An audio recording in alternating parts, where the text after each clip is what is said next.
Hello and welcome to Serdd's Audio Fanfictions. I'm Serdd. Thanks for tuning in. In today's episode, we will be continuing on with chapters 3 and 4 of Nothing Endures But Change by Glitterbombshell. If you've missed any episodes or would just like a refresher, please follow the links in the description below. There, you should find links to past episodes and chapters. Also, just a quick reminder, this fic will be made into a single complete audiobook upon the fic's completion. It and other complete works can be found on my website at serdsaudiofanfics.com. There, you can also visit our Let's Chat page, where you'll find links and descriptions on our next potential fics for you to vote on, as well as a link to our Discord and a comment section. Right. With all that out of the way, let's get to it and finish this fic. Happy listening! Chapter 3. Lan Qiren raises a cup to his lips, pausing a moment to inhale the light, floral scent of gently steaming tea. He enjoys the warmth seeping through the delicate porcelain, so fine it's almost translucent. Endeavors to give the whole of the experience its proper appreciation. Across the low table, his companion chuckles lightly, though his own first sip of tea is no less reverential. The healer's pavilion is not Lan Qiren's usual choice of venue for his midday meal. Not least because of a sharp-tongued old woman who clucks her tongue over his stress levels every time she sees him, and asks pointed questions about his meditation practices, as though he is some recalcitrant child. But he is more than happy to make an exception for the man currently convalescing here. Lan Guihong is one of their eldest, most venerable teachers, second perhaps only to Lan Qiren himself in reputation. There are few members of the clan left who can remember a time when Lan Guihong was not an instructor in the cloud recesses. The man is nearly a decade past 100. Time does not leave its marks on cultivators the same way it does commoners, though. And so delicate his age, Lan Guihong's wits and eyes are sharp. His body only within the last year or so starting to protest the demands of his rigorous teaching schedule. And really, those protests had been muted and easily accommodated until this bout of coughing sickness had taken hold of him last week. It is a common ailment in the surrounding areas during Gusu's cold, snowy winters, one that occasionally even finds a few victims among the land cultivators. For most, it is a matter of a day or two of rest and medicinal tea. Lan Guihong, though, while a gifted teacher and historian, has always been a cultivator of average ability. He had been hit hard with the sickness, hard enough that the healers had insisted he recover under their watchful eyes instead of his own quarters. Hard enough that the few vague notions of finding a permanent replacement for his classes and allowing him to retire to a life of individual scholarly pursuits and meditation have become rather less vague. He and Lan Qiren have discussed it on and off for several months now, but always in terms of the future. Lan Feng has been keeping me updated on the progress of the novice classes, Lan Guihong says, his voice still hoarse from days of coughing. It sounds as though they will be in an excellent position for me to hand over instruction. The future, it seems, is now. Lan Qiren cannot find it in himself to protest. Lan Guihong has served his clan and sect well, has dedicated himself to the children of Gusu Lan in a way that deserves only admiration and praise. There is not a single disciple among the main and branch families who has not taken their first steps into the world of cultivation under his kind, knowledgeable eyes. He had shepherded Xichen and Wongji through the formation of their golden cores. If anyone deserves a peaceful retirement, it is him. He sips the fragrant tea. I agree. They have been quite studious in your absence. Has Teacher Feng expressed any interest in taking over my position on a permanent basis? Lan Guiheng inquires, setting his cup down on the table. Lan Qiren makes a non-committal hum, considering.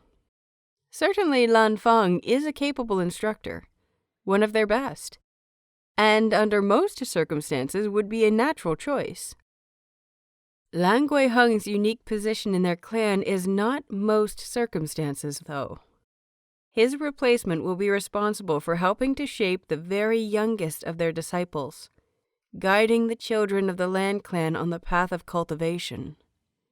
It is not a position to take lightly, and Lan Feng, capable though he is, has worked almost exclusively with their older disciples since he took up instruction in the cloud recesses. Lan Qiren is not certain working with small children is the best use of his abilities.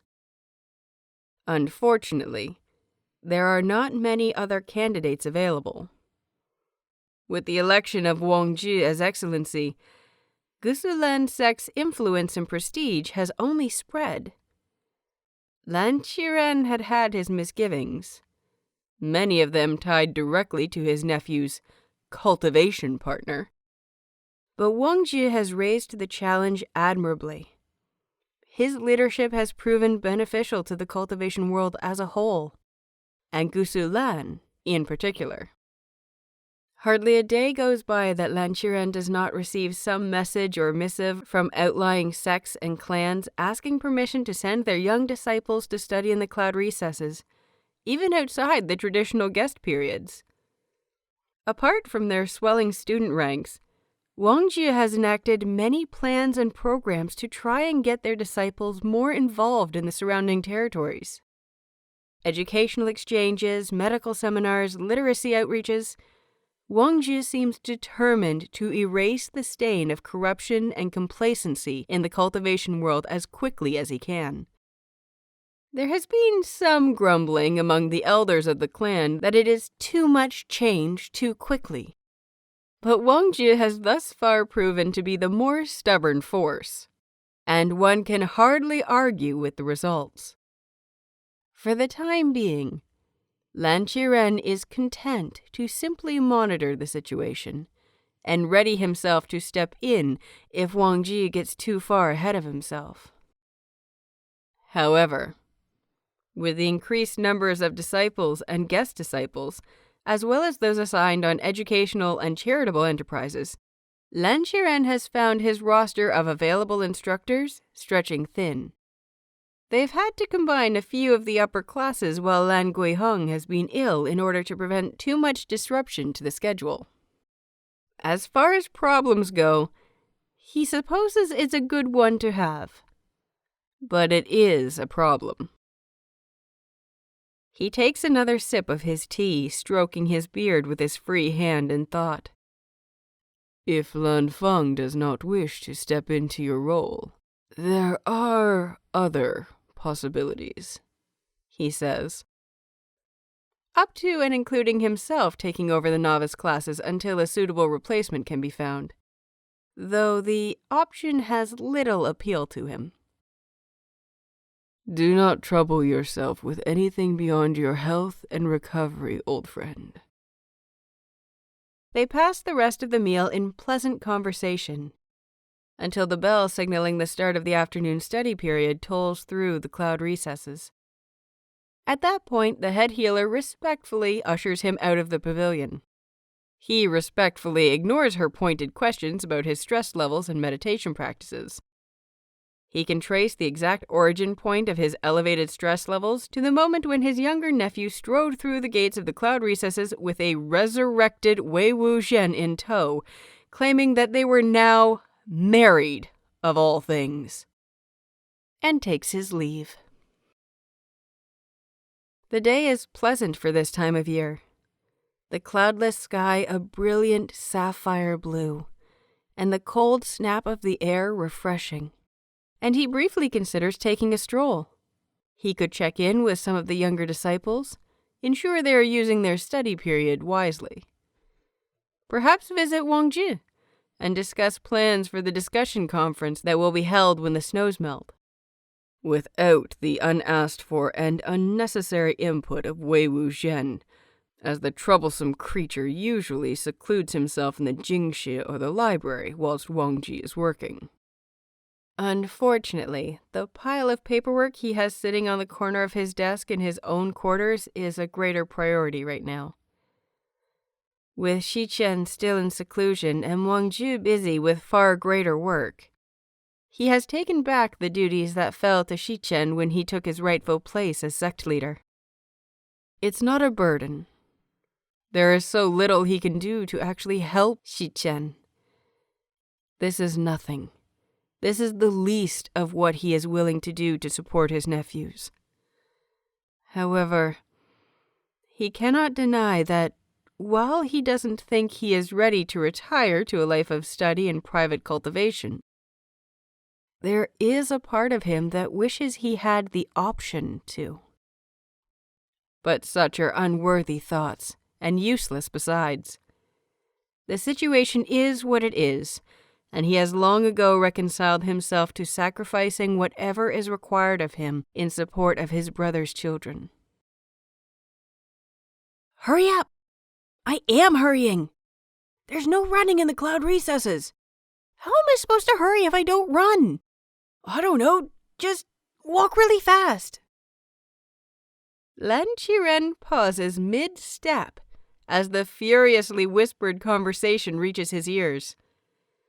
Glancing to his left, he sees several of Lan Guihong's novice students, almost the whole group, walking, indeed very quickly, down one of the side paths in the compound, heading towards a set of practice rooms that will be unoccupied this time of day.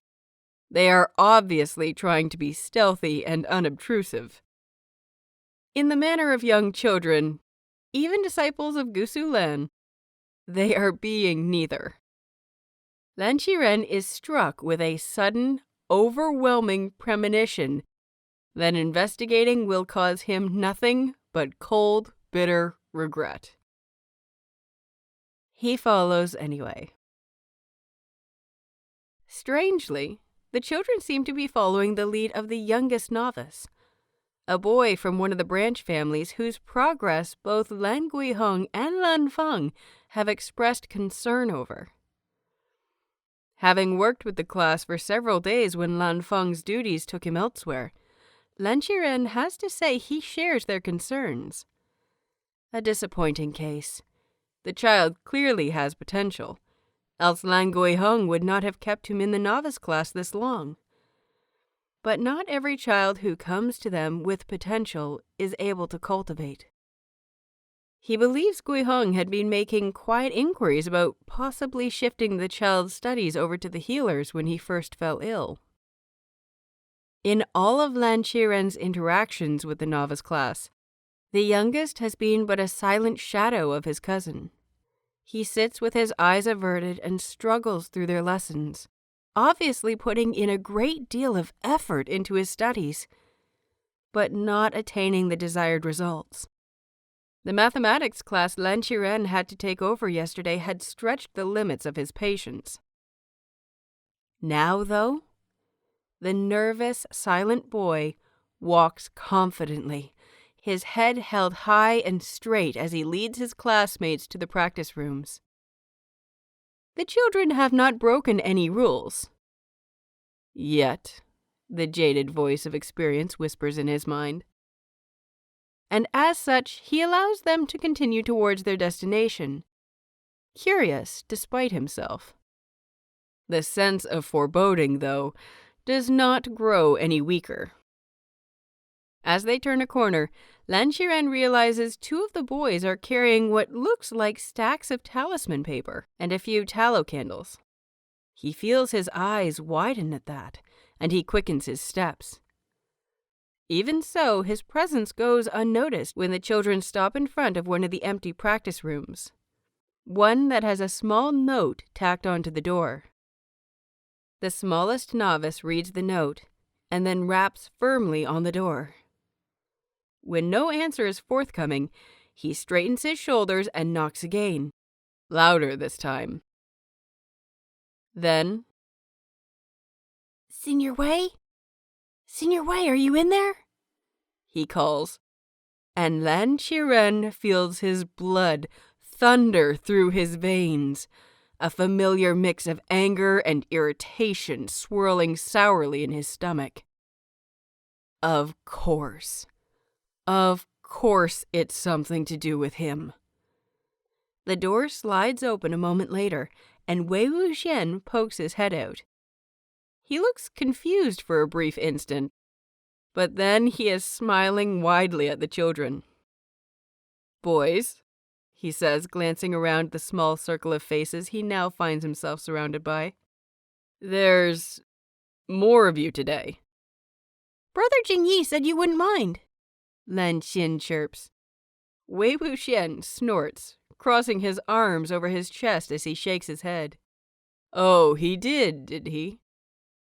Undeterred, Lan Xin bounces on his toes a little. "Do you have time to help us again today?" Were he not sure it would immediately give away his presence, and equally sure that the head healer's questions about his stress levels and meditation practices would become even more pointed, Lan Qiren is fairly certain he would be spitting blood. There is not enough willow bark tea in the world to counteract the headache he can feel gathering behind his eyes.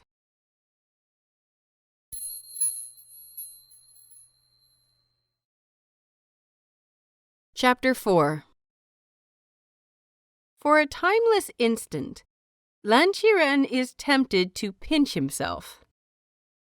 It's childish, ridiculous, but surely he must be asleep and having a truly terrible dream.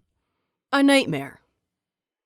Surely he is not standing here, hidden from sight by the snow-laden branches of a large bush like a thief in his own home, watching 2/3 of their youngest, most innocent, most vulnerable disciples asking Wei Wuxian for help. He is, though. He knows he is, and he feels his chest tighten. The light meal and tea he's just shared with Lan Guiheng suddenly sitting like a stone in his stomach. Wei Wuxian. Wei Wuxian. The bane of his existence, the only blemish on Wang Ji's otherwise pristine reputation, the worst mistake his nephew has ever made. And what a mistake! What a blemish! Perhaps the worst person the children could have chosen to seek assistance from. And assistance for what? He gathers himself to storm forward and demand an explanation, and further demand that Wei Wuxian stop corrupting the youth of Gusulan. Bad enough that their senior disciple class trail after him like lost puppies rather than young men who will soon represent their sect to the world at large. When Wei Wuxian heaves a heavy sigh. "Lan Qiren," he says, clearly enough for Lan Qiren to hear a thread of amusement in his voice. "Did you get permission to take that talisman paper out of the classroom?"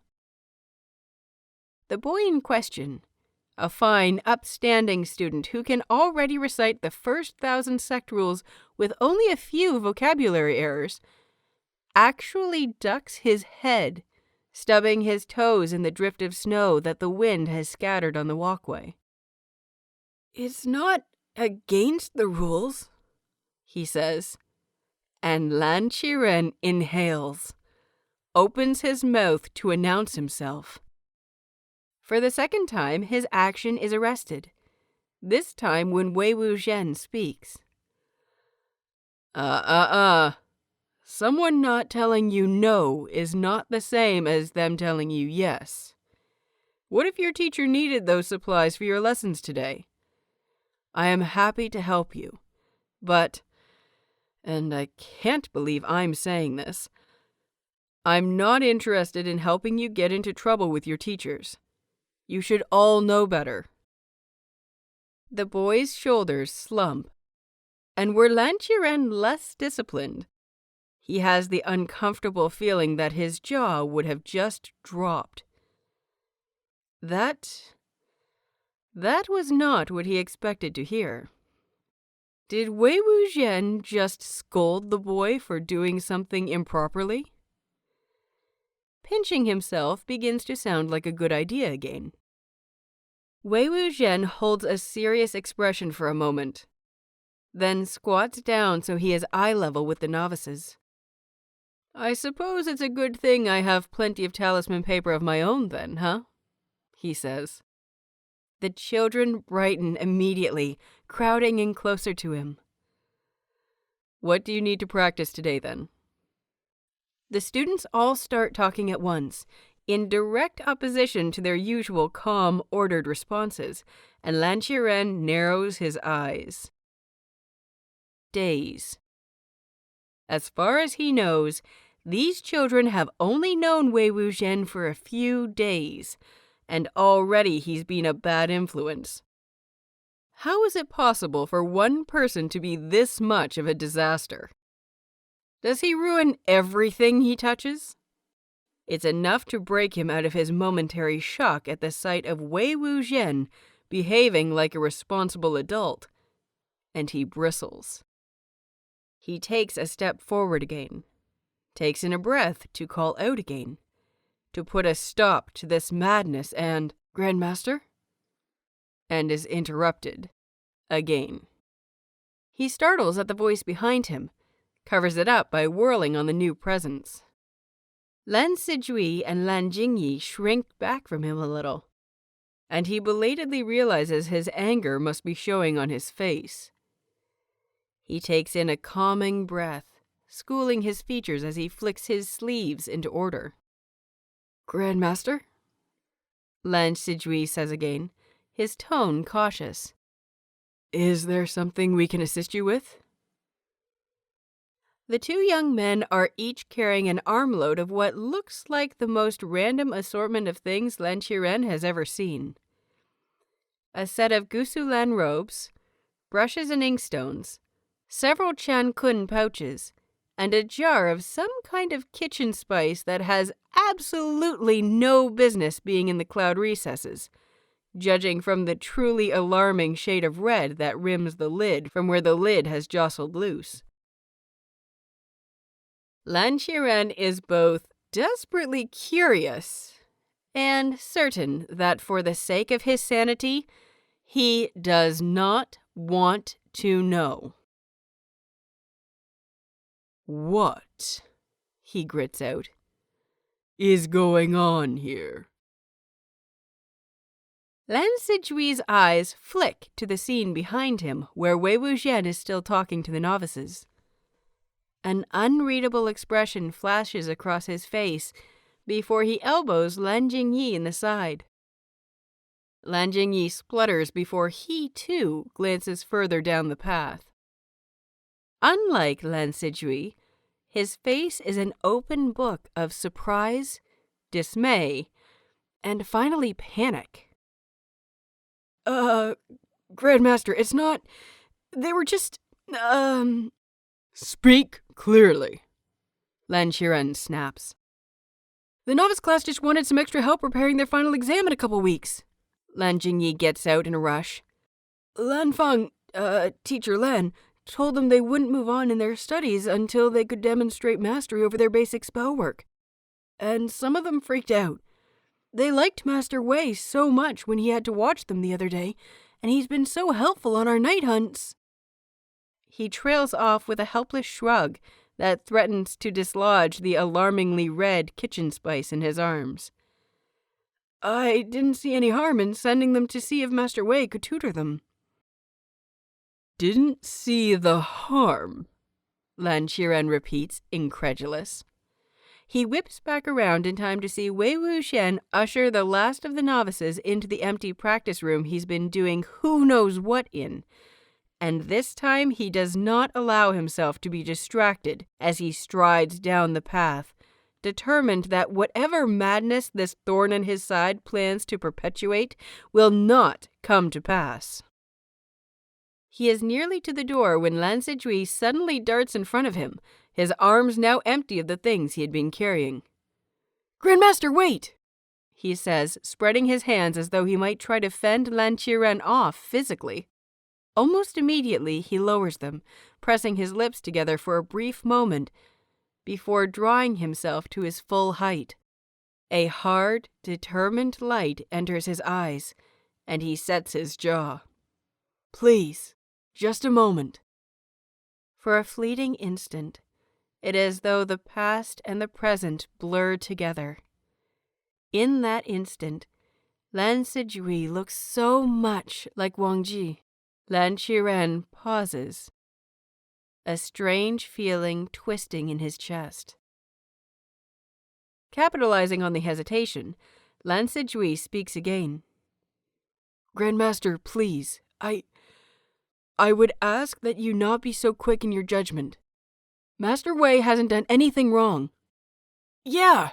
Lan Jingyi's slightly strained voice sounds from behind him. When he glances over his shoulder, he finds the disciple making his careful way towards them, his arms now full of the things Lan Zhan had been carrying as well. Why they had not just put everything into one of the chankun pouches is beyond him. "There's no rule that says you're allowed or not allowed to ask for help during the study period." "You presume to quote the disciplines to me?"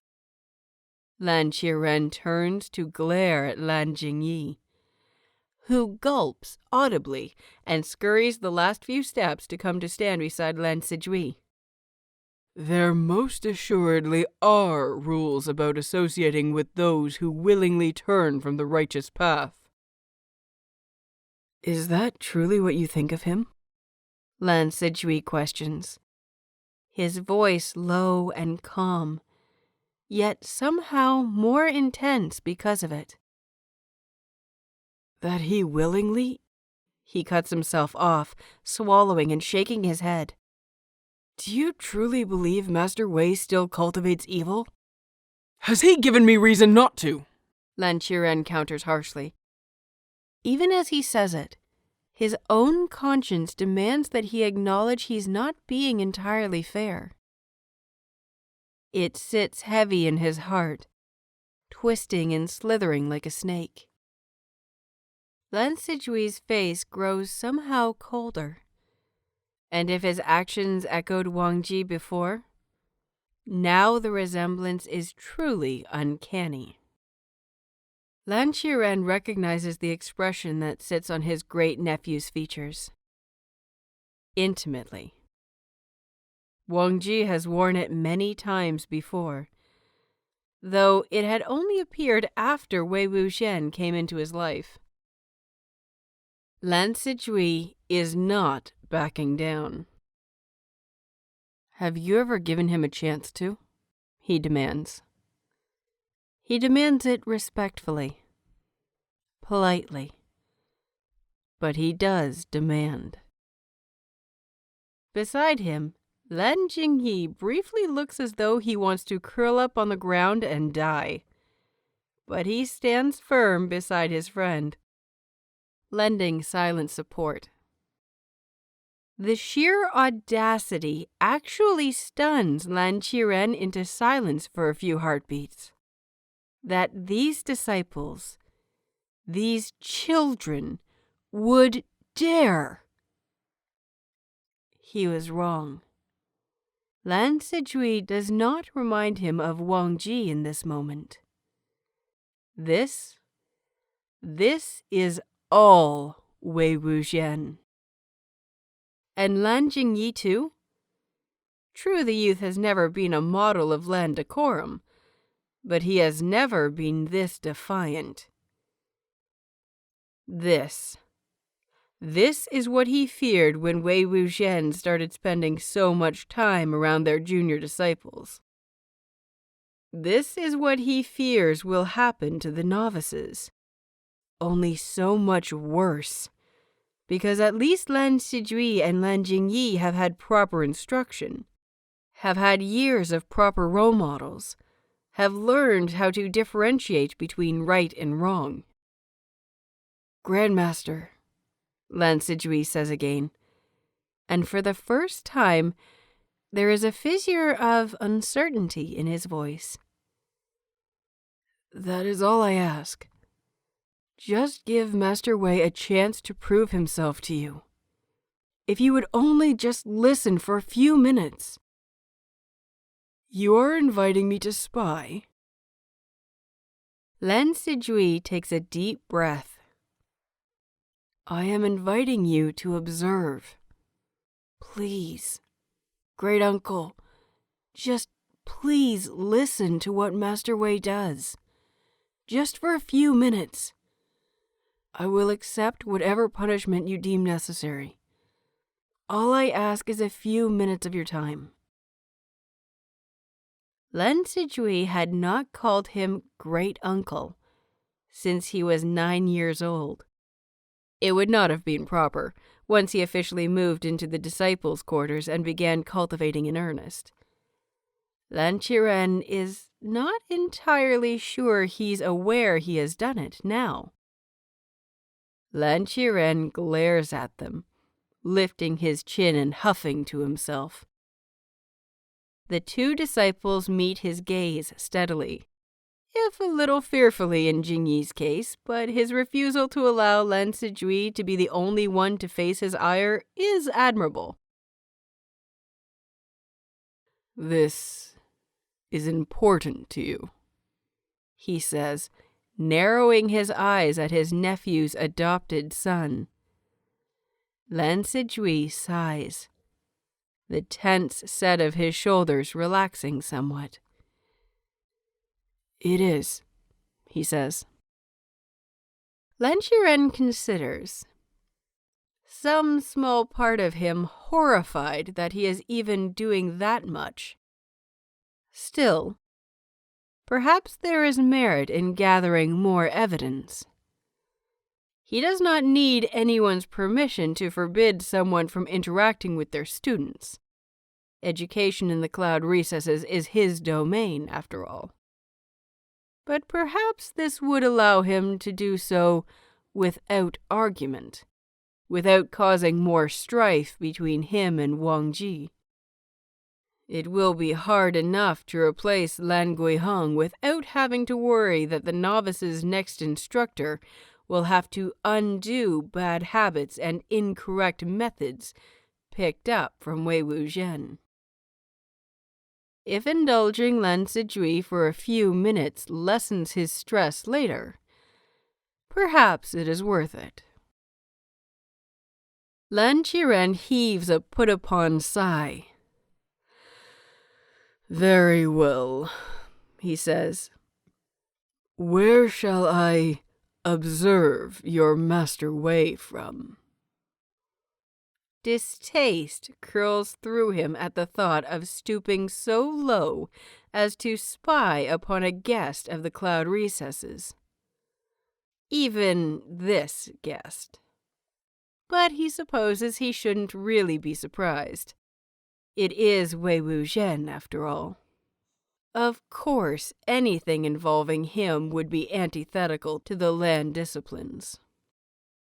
Lan Zhan and Lan Jingyi have a short, very intense conversation using just their eyebrows and a few exaggerated facial expressions.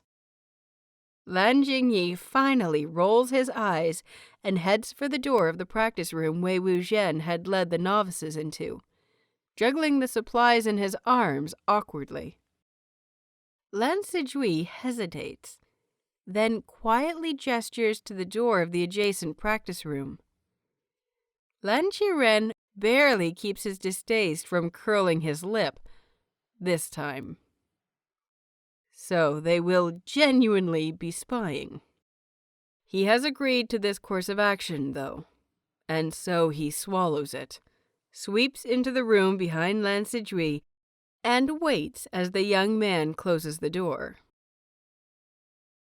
This cluster of rooms is used for practicing advanced spell work and arrays. The walls layered with countless protection charms and wards. It is often necessary to have a larger or smaller space available, though, and so the inner walls themselves are made of simple bamboo screens, easily collapsible and movable to create the desired workspace. Naturally, there are also numerous silencing and privacy talismans that have been woven into the very walls. Though, if they are not activated, it is easy to hear every word that is spoken in an adjacent practice room. The silencing talismans in the workspace Wei Wuxian has commandeered have not been activated. Lan Zhan sinks gracefully to his knees against the walls separating them from Wei Wuxian and the novices, eyes downcast and hands folded neatly in his lap. Lan Qiren listens as Lan Zhan clatters into the next room, greeting the novices and making some mumbled excuse for Lan Zhan's absence that just barely skirts the edge of lying without crossing over. Another thing he would like to lay at Wei Wuxian's feet. But honesty demands he admit that Lan Zhan has been stepping up to the very edges of his boundaries and pushing his toes against them since he was a child. Perhaps that is why he and Wei Wuxian seem to get along so well. No matter. With another huff, Lan Qiren settles himself next to Lan Zhan, staring straight ahead as Wei Wuxian's loud, obnoxious voice fills the space. He breathes deeply, braces himself to listen, as he agreed to the man utterly botch whatever instruction he tries to give the novices. Oh, Wei Wuxian doesn't lack for knowledge.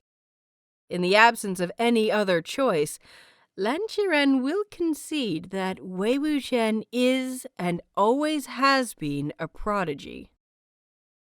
He is brilliant. That he had squandered so much potential with his crooked, disrespectful ways is no small part of Lan Qiren's dislike of him. Being brilliant, however, is no guarantee of being able to share that brilliance with others.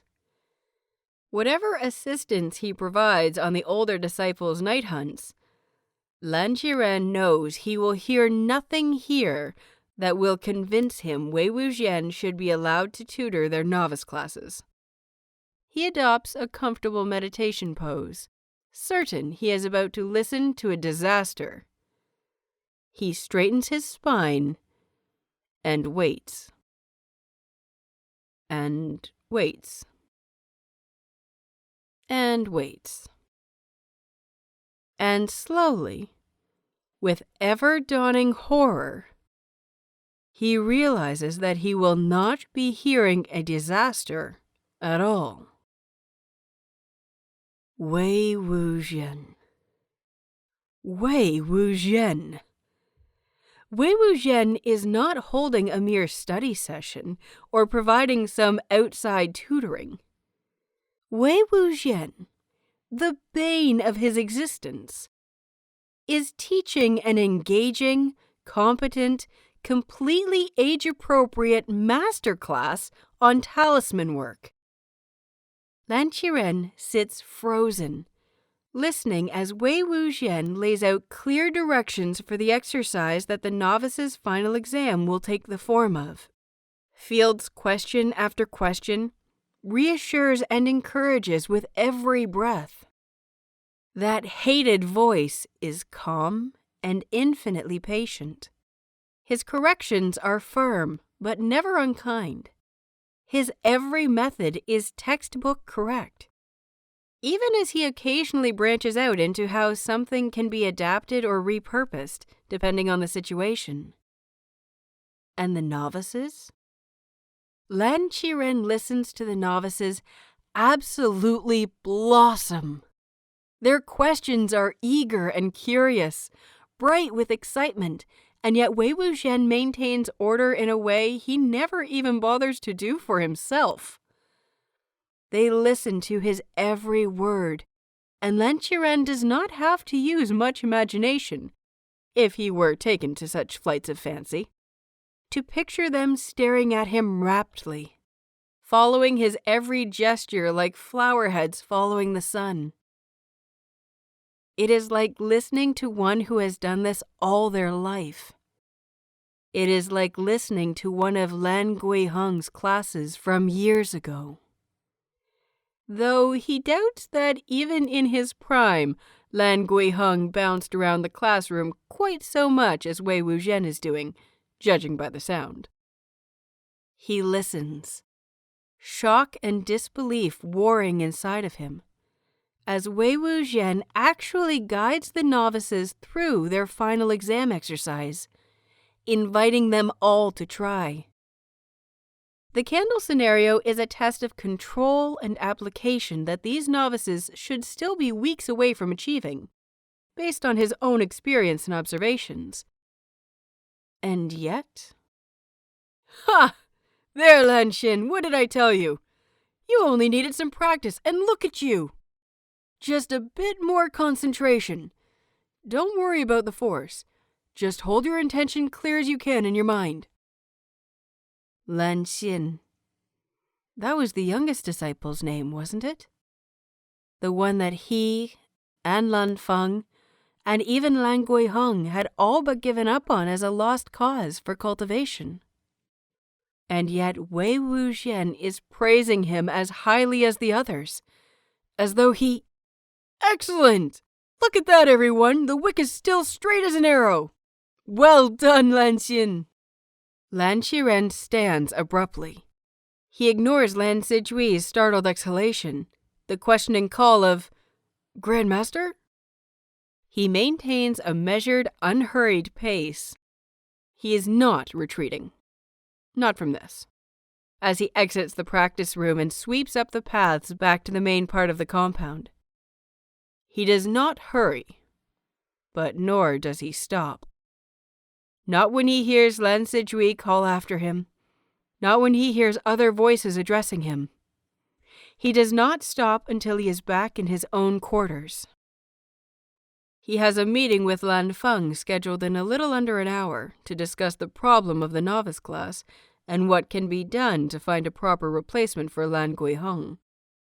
He has an hour to get his thoughts in order, to calm the turbulent emotions churning through him, to set his world back to rights and get himself under control. He should only need a few minutes. At the end of the hour, 3 messages are passed through the cloud recesses from Grandmaster Lan Qiren. The first is to Lan Feng, apologizing and asking his indulgence in moving their meeting to the following afternoon. The second is to Lan Guiheng, asking if he feels sufficiently recovered to join Lan Qiren for breakfast in his private quarters the next day. The third is to Lan Wangji and Wei Wuxian, asking to meet with them privately during the dinner hour tomorrow.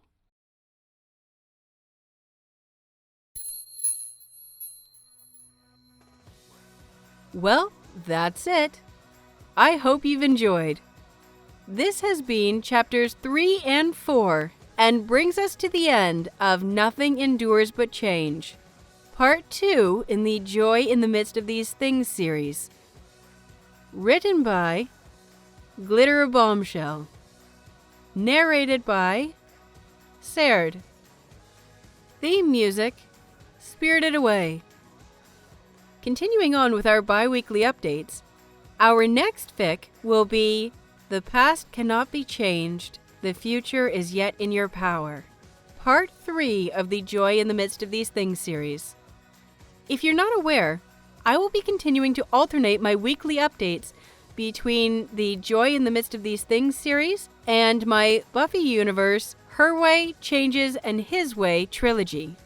So, I hope you will join me next time. Until then, happy listening!